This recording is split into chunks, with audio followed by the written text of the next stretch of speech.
All right, this is going to be my ranking of the top 50 bench players after the 2024 NBA season. Let's get started. Going to start off with 10 honorable mentions being Josh Richardson, Precious Achiuwa, Grant Williams, Brandon Podziemski, Kevin Love, Ayo Dosunmu, Marco Fultz, Bilal Coulibaly, Duran Sharp, and Trey Lyles. We're going to talk a little bit less in this video than we have in previous videos because I don't want to make the video too long because we do have 50 players as compared to just 30 in previous videos. Number 50 is going to be Duncan Robinson. Had him coming in at 23, a little bit underwhelming, but still a really solid shooter in this league, shooting 40% from three. It's always a really good look. Number 49 is going to be Nick Batum. He was shooting 45 and 40% from three as well. So a really good year from him, although definitely a little bit past his prime, but he's still knocking down his shots at a high clip. Number 48 is going to be Josh Green. He was at 24 as a small forward at the beginning of the year, but he got moved to the bench and has still been pretty solid off the bench. A little bit worse than I thought it was going to be, but still shooting 48 and 39% from three is a really good look, and he was pretty good in the postseason as well. Number 47 is going to be Peyton Pritchard. He shot 47 and 39% from three, averaging about 10 points a game in only 22 minutes. Is a really good look for Peyton Pritchard. He was also pretty solid in the postseason as well, making a couple of half quarters, including the one before the end of halftime in Game 5, which was a really good moment for him and the Celtics in that game. Number 46 is going to be his teammate, Sam Hauser, who's basically the same type of player, just shot a little bit better. 45 and 42% from three, averaging 9 points and 3 boards, and was also really solid in that postseason in the limited amount of time he did play. Number 45 is going to be Larry Nance. He averaged about 6 points, 5 boards, 2 assists on 57, 42% from three. I do believe that is a career high for his 3-point percentage, which is a very, very good look for him. Number 44 is going to be Mo Wagner. Mo Wagner, is certainly a good role player. 11 points, 4 boards on 60, 33 splits.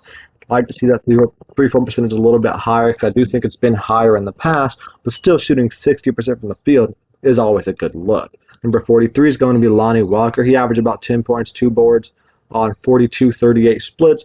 Anyone that's averaging 10 points on 38% from three, it's doing a pretty good job. Number 42 is going to be Cam Whitmore. He's been a really solid rookie this season. He averaged about 12 points and 4 boards in only 19 minutes a game, shooting 45 and 36% from three. I definitely think he's going to be a really good player going into next season. Number 41 is going to be Mason Plumlee. Averaged about 5 and 5 on 57% shooting from the field. Just a very solid backup center for your team. We're not really praising him too much, but you're certainly comfortable with him being one of your better bench players on your team. Number 40 is going to be Paul Reed of the 76ers. He had a pretty solid season this year, averaging about 7 points and 6 boards in only 19 minutes a game, shooting 54 and 37% from three. Number 39 is going to be Jalen Smith, averaging about 10 points and 6 boards in only 17 minutes a game, shooting 59 and 42% on three. If he can get a little bit of a more, a little bit bigger of a role, he can be like a really good backup center, or even a pretty good quality starting center. Number 38 is going to be DeAndre Hunter. He averaged about 16 points, 4 boards on 46, 39 splits. He's doing really good. All of his advanced numbers are pretty bad, but his counting stats are all really good. 16 points per game on really good efficiency is definitely a good look for your backup small forward. He'd be a pretty good starting small forward for them as well. Number 37 is Corey Kispert. He's averaging about 13 points and 3 boards and 2 assists on 49, 38 splits. Kind of the same realm as a guy like DeAndre Hunter. His advanced stats are pretty bad, but his counter stats are really good, and he's shooting really good efficiency as well. He could definitely be a good starter, quality starter in the league as well. Number 36 is going to be Moses Moody for the Golden State Warriors. He averaged about 8 points, 3 boards, but he's shooting 46 and 36% from three, and he did that all in only 18 minutes a game. If he was getting 25 minutes a game, he'd be averaging about, probably about 12 points and 5 boards or something. So pretty solid numbers. He's shooting really good from the field and from three. Just a pretty good backup to have on your team. Certainly think he can be a low-level starter early in the next couple of years if they need him to be. Number 35 is Cason Wallace. I believe this was his rookie year, and he was doing a really good job, especially for a rookie, averaging 7 points, in only 20 minutes a game on 49 and 42% from three. Amazing efficiency from a rookie in Cason Wallace. Certainly has a bright future ahead of him if he can continue to be as good of a shooter as he was this season. Number 34 is going to be Dante Exum. Kind of a weird story. He was out of the league for a few seasons. He came in originally as a point guard in like 2016. Was in the league for about 3 to 4 years before he kind of ended up just going back to Australia or something to play basketball. And now it comes back randomly as a small forward, which is interesting. And imagine that randomly coming back as a small forward 4 years later and having your best season of your career, averaging 9 points on 53 and 49% from three. Originally, he was not a good three-point shooter. That's kind of what kept him out of the NBA. Then he comes back and shoots 49% from three. Just absolutely insane story. Number 33 is going to be Miles McBride, averaging 8 points, 2 boards, and 2 assists on 45 and 41 splits, and he was really good for the New York Knicks in the postseason as well. Number 32 is going to be Trace Jackson Davis, a really good rookie that did not expect to have much of a role in the NBA this season. Averaged about 8 points and 5 boards with 1 block a game in only 16 minutes a game, shooting 70% from the field. A really efficient, on offense and defense in his very limited time that he did get. Number 31 is going to be Amen Thompson, averaged about 10 and 7 with 3 assists and 1.3 steals in only 22 minutes a game. If he gets like 28 to 30 minutes a game, he's going to easily be averaging about 15, 8, and 5 with almost 2 steals a game, which is some really, really good numbers, even for a starting point. But he'd be a really good starting point guard next year if that was his role. Number 30 is going to be Isaac Okoro. Still really solid bench player here for the Cavaliers. I believe he was a starter last year, but then he kind of moved to the bench this year and was still doing really good as well, averaging about 9 points, 3 boards, 2 assists on 49-39 splits. One of his best shooting seasons of his career. Really solid player for the Cleveland Cavaliers. Number 29 is going to be Jaime Jaquez, a rookie here. That was an amazing rookie. 12 points, 4 boards, 3 assists, and 1 steal on 49-32 splits. Hopefully his 3-4 percentage gets a little bit better, but he still had an amazing season this year, especially for a rookie. And his postseason series against the Celtics was really, really good as well. Number 28 is going to be Russell Westbrook. Definitely past his prime, but still a really solid player for your team this season. He averaged about 11, 5, and 5 with 1 steal on 45-27 splits. Would like to see his 3-4 percentage be at least like a 33%. But nonetheless, he's still definitely a good energy guy and a good all-around player as well, even if he's not the most efficient scorer anymore. Number 27 is going to be Bruce Brown, who I thought was going to be a really good starting small forward this season for the Indiana Pacers. Ended up, being traded to Toronto and not really being as good as people thought he was going to be, but he was still pretty solid. He averaged about 11 points, 4 boards, 3 assists on 48-32 splits. So still a really solid player, but not quite as good as I thought he was going to be after his season with Denver just a season ago. Number 26, Cole Anthony. He's been doing pretty good this season, averaging about 12 points, 4 boards, and 3 assists on 44-34 splits. If he can get his efficiency up a little bit, he can be probably a top 10 bench player in this league, but still certainly one of the better bench options, and definitely could be a low-level starting point guard in this league, no doubt. Number 25 is going to be Isaiah Joe for the Oklahoma City Thunder. Had a career year this year, 8 points, 2 boards on 46 and 42 splits. So, as long as you can be a really efficient shooter in this league, you're going to have a spot on an NBA team. That's exactly what he is. He's basically there to, shoot threes at a high clip, and he does exactly that, and that's why he's one of the better bench players in the league. Number 24 is going to be TJ McConnell. Before this season, I did not think he was going to get much of a playing time, but he ended up being a really good backup point guard for the Pacers and was doing really, really good for them in the postseason as well. Averaged about 10 points and 6 assists a game with 1 steal and 3 rebounds as well in only 18 minutes a game on 56-41 splits. He was absolutely amazing in only 18 minutes a game this season. He was amazing in the playoffs as well. Number 23 is going to be Kelly Olynyk.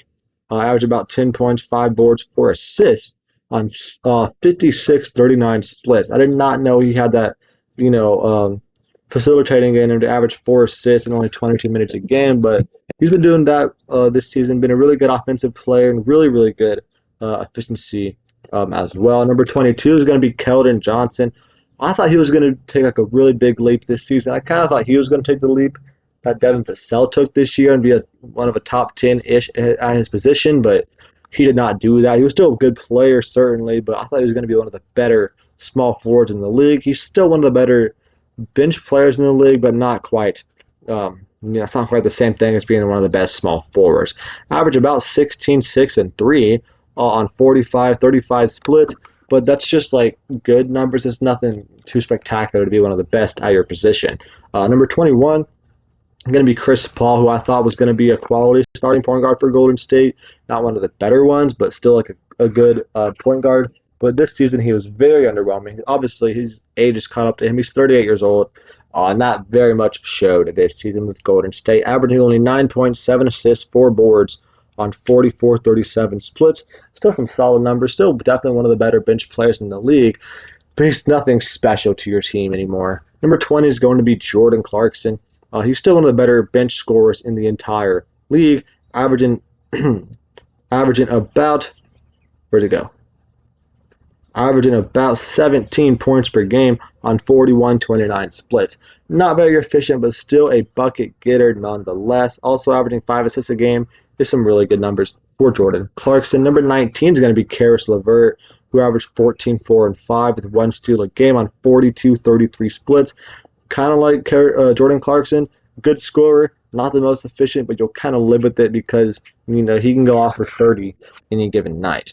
Number 18 is going to be Bojan Bogdanovic. I thought he was going to be a good starting small forward like he had been his previous years in Detroit, but he ended up getting traded to New York and was not a starter anymore, and certainly took a little bit of a hit in his production, but still a really solid player, averaging about 15-3 with 2 assists on 45 and 40 splits. So still a really good scorer. That's kind of all he's going to be doing now. It's going to be a good scorer. Hopefully he can keep his efficiency up to be, still a competent role player here, one of the better role players here for the next couple of seasons before he eventually does retire, considering he is already 34 years old.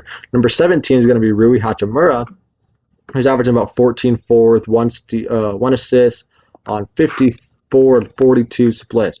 An amazing year from him efficiency-wise. He was a little bit underwhelming in the playoffs, but still a really solid performance here from the regular season, shooting 54 and 42%. Number 16 is going to be Trey Murphy from the Pelicans. He's been doing really good this season on both sides of the ball, averaging about 15, 5, and 2 with 1 steal a game on 44-38 splits. He was bad in the postseason, but most of the Pelicans players were bad in the postseason, so can't really fault him specifically too much for that, but still a really solid year this season. In the regular season, his advanced numbers look really good. Number 15 is going to be Buddy Hield. I had him coming in like number 4 bench players, but he's fallen down a little bit, but still certainly one of the better ones at 12 points, 3 boards, 3 assists on 44 and 39% from the 3. Still a really solid season from him, even though it was a little bit underwhelming compared to what I projected for him. Number 14 is going to be Al Horford. I had him coming in at number 26, so he's actually outperformed my expectations. I thought it was going to be a little bit worse than that because, he is getting pretty old. He's 37 years old, but he had a really good year, really good postseason with Boston. Still a big part of why they ended up winning the title. He averaged 9.6 boards, 3 assists with 1 steal on 51-42 splits. Amazing efficiency for him in his age 37 season. Number 13 is going to be Cam Johnson. I thought he was going to start this year. Had him at number 19 power forward. Ends up falling down to 13 at bench players, but still one of the best bench players in the league. Is probably close to being around top 20 at your position in the league. So had him about the same level as what I thought he was going to do. Average about 13, 4, and 2 on 45 and 39 splits. So still, a solid scorer with really good efficiency in the three-point line. This is kind of what I expected from him. Number 12 is going to be Walker Kessler. I thought he was going to be one of the better starting centers in the league. Kind of took a step back compared to his rookie season, but still pretty good season. Average about 8 points, 8 boards with 2.5 blocks in only 23 minutes a game. If he could get 30 minutes a game, he's averaging 12, and 3 blocks a game, which is certainly up there as being one of the better starting centers in the league. So as long as he can get some more playing time, he'll be up there. He averaged 65% from the field as well, too. So really, if he just gets more playing time and does it at the exact same level he's doing right now, he'll be one of the better starting centers in the entire league. Number 11 is going to be Jonathan Isaac, who kind of had a revival of his career this year. He's missed like the last 3 years basically, being injured all the time. But he came back this year, averaged about 7 points, 5 boards, 1 block, and .7 steals on 51-38 splits, and was pretty good in the postseason as well. So kind of was doing really good. His advanced numbers were really good, especially his advanced defensive numbers. One of the best minute-per-minute defenders in the entire league, which is really good to see from Jonathan Isaac, making a comeback into his career, finally, after missing basically 3 whole years due to injury. Number 10 is going to be Benedict Matthew. I thought he was going to start at shooting guard, but he did not. He was still one of the best, bench players in the entire league this season, averaging 15, 4, and 2, shooting 45 and 37% from 3. A really good score from him. I would like him to get his other numbers up a little bit more, but if he can, I think he can be a 20-point per game scorer next year if he gets roughly 30 minutes a game. Number 9 is going to be Bogdan Bogdanovic. He averaged about 17, 3, and 3 with 1 steal a game on 43-37 splits. He's a really good scorer. His field goal percentage is a little bit low, but still is a really solid scorer. He can go off, for 30-plus points any given night. Number 8 is going to be Derek Lively. He's one of the best bench players in the league right now. I thought he was going to start this season. He started, honestly, the majority of his games. It's just that they had, when Daniel Gafford ended up coming to Washington, he kind of stole Derek Lively's starting spot, so he kind of moved over to the bench. Even though he did start the majority of his games, he has to fall into my bench category here. But certainly still one of the best bench players in the league, one of the better starting centers in the league, honestly, if he was still going to start. He was a really good rookie, averaging 9-7 with 1.4 blocks in only 24 minutes a game. Give him 30 minutes a game, he's averaging 12 points, about 9 boards, and about 2 blocks a game, which is some really good numbers here, especially for a rookie center. Number 7 is going to be Obi Toppin. He was really good this year, a lot better than I thought he was going to be. Averaged about 10 points, 4 boards on 57-40 splits. Career year for him by far. If he continue to do this, he's going to be getting a high paycheck in his next free agency date. Number 6 is going to be Onyeka Okongwu for Atlanta Hawks. I project him to probably be a starting center come next season. He should be starting over Clint Capella, or Clint Capella should just be traded, at that point for the Atlanta Hawks. But he's going to continue to come off the bench. He's certainly one of the best bench players in the entire league, averaging 10.7 boards, 1 assist, 1 block on 61-33 splits in only 26 minutes a game. Definitely one of the best bench players in the entire league. Number 5 is going to be Malik Monk. He's averaging about 15, 5, and 3 rebounds a game on 44-35 splits. He was also pretty solid in their playing game that they did have, which helps him out a little bit here. Definitely a top bench player in the league right now. Number 4 is going to be Josh Hart. He's been really good all season, specifically in the postseason. He averaged 9 points, 8 boards, 4 assists, and 1 steal a game on 44-31 splits. Not the best, efficiency there in the regular season, but he was much better in that respect in the postseason, which is kind of what helped him, move up quite a bit of spots here from where he probably would have been after just the regular season. Number 3 is going to be Bobby Portis. He's been one of the best bench players for a few years now, 14-7, 1 assist on 51-41 splits. Absolutely amazing player. He was really good in the postseason as well, where he was starting in place of Giannis. Number 2 is going to be Norman Powell. He's doing really, really good this season. One of the best bench scorers in the league, averaging 14 points on 49-44 splits. Absolutely amazing efficiency for Norman Powell. Certainly one of the best bench players in the entire league, without a doubt. He was also really good for them in their one playoff series against the Dallas Mavericks. Number 1 is obviously going to be our 6th man of the year here, Naz Reid, who averaged about 14-5 with 1 assist, 1 steal, and 1 block a game on 48-41 splits, and he was really solid for them as well in the postseason. There's a lot of players here that did not end up making the list that did originally, so you can read those themselves. I'm not going to list off all 25 or whatever names that there is on here, but you can look at that themselves. That's going to be it for the video, though. Thank you for watching. Make sure to check out my positional rankings here, and make sure to check out my top 100 video. It's going to come out tomorrow.